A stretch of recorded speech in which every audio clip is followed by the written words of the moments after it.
Monsieur Chenu me reproche de dire qu'il vaut mieux choisir un candidat communiste qu'un candidat du Front National.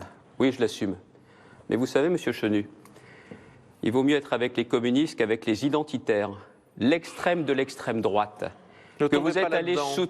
Ne tombez pas là-dedans, vous allez sur un chemin qui va s'écrouler sous vos pieds, Monsieur Bertrand. Vous pensez que vous m'impressionnez, Non, sérieusement? mais je vais vous expliquer pourquoi. Alors je vais vous dire deux choses. Monsieur Rieu, bien connu, candidat identitaire.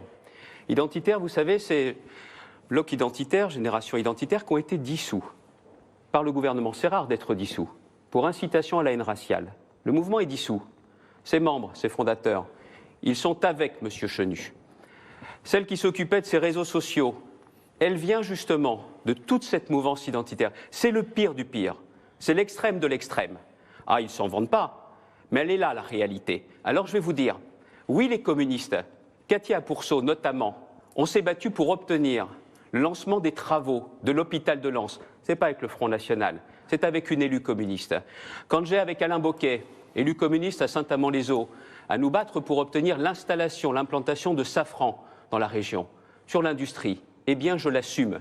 Et je le dis et je l'indique clairement, je chercherai en permanence, au nom de l'intérêt général, vous avez entendu ce débat, à faire barrage à des gens qui n'ont pas de proposition, qui n'ont qu'une envie. C'est tout simplement de profiter du malheur, de la colère des gens.